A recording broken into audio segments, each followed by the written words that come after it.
ভিডিওটা আলাদা করবো। হ্যাঁ, রেডি হয়ে গেছে, স্টার্ট। নমস্কার।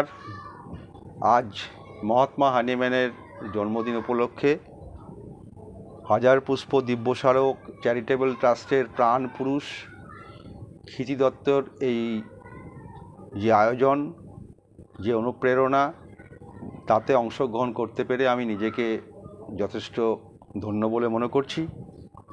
মহাত্মা হ্যানিম্যান সম্বন্ধে বলার আমার অন্তত কোনো অবকাশ নেই, কারণ তার সম্বন্ধে আপনারা কম বেশি সবাই অনেক জানেন, ভালোই জানেন। এবং আজ হোমিওপ্যাথি যে জায়গায় পৌঁছে গেছে, পৃথিবীর দ্বিতীয় বৃহত্তম চিকিৎসা পদ্ধতি হোমিওপ্যাথি, ফলে অগণিত মানুষ এই চিকিৎসার দ্বারা উপকৃত হচ্ছেন।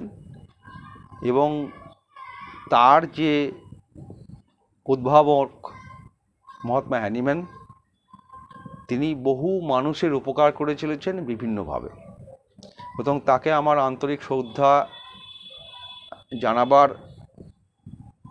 যে উদ্যোগ, সেটাও যথেষ্ট বলে মনে হয় না। আমি এখানে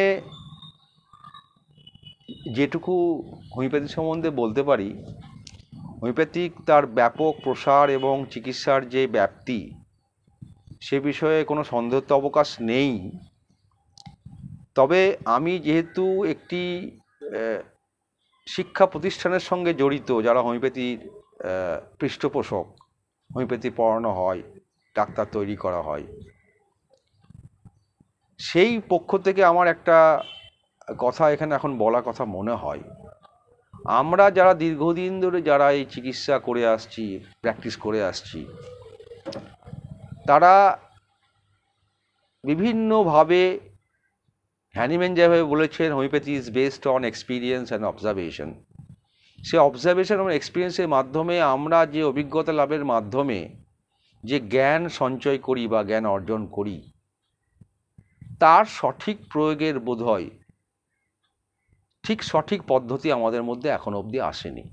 শিক্ষাগতভাবে টেকনিক্যালি অনেক সাউন্ড শিক্ষা পদ্ধতি হয়েছে, সেখানে হোমিওপ্যাথির গ্র্যাজুয়েশন, পোস্ট গ্র্যাজুয়েশন, এগুলো সবই হয়েছে, ঠিক আছে। কিন্তু শিক্ষার যে অ্যাপ্লিকেশন, প্র্যাকটিক্যাল যে অ্যাপ্লিকেশন, সেই অ্যাপ্লিকেশনের যে নলেজ, সেটা কিন্তু এখনও সঠিকভাবে কিন্তু মূল্যায়ন করা হয়নি। এখানে দোষটা কিন্তু আমাদেরই। এমন একটা পদ্ধতি আমি দেখে আসছি ছোট থেকে, যেখানে আমরা যারা দীর্ঘদিন ধরে চিকিৎসা করছি, আধ বুড়ো থেকে বুড়ো হয়ে গেছি, বুড়ো থেকে মহাবুড়ো হতে চলেছি, আমরা কিন্তু আমাদের প্রফেশনাল জায়গাটাকে কিন্তু এখনও ছাড়তে পারিনি। আমি বলিনি যে আপনাদের কাউকে প্রফেশনাল জায়গায় ছাড়তে হবে মানে আপনি প্র্যাকটিস করবেন না। আমার বক্তব্য হচ্ছে, আজকে এত এত ছেলে মেয়ে, আমি যখন কলেজে পড়াই, যখন আমি ওপিডিতে, যখন হসপিটালে যখন যাই, ইন্টার্নদের যখন দেখি, তারা যখন একটা অনিশ্চয়তার মধ্যে আসে যে আমরা পাস করে কি করব, কিভাবে আমরা নিজেদের পায়ে দাঁড়াবো, তখন সে জায়গায় দাঁড়িয়ে আমরা যারা সিনিয়র হয়ে গেছি, যারা বয়স যাদের হচ্ছে, তারা আমার মনে হয় আস্তে আস্তে বৈদিক যুগের মতোই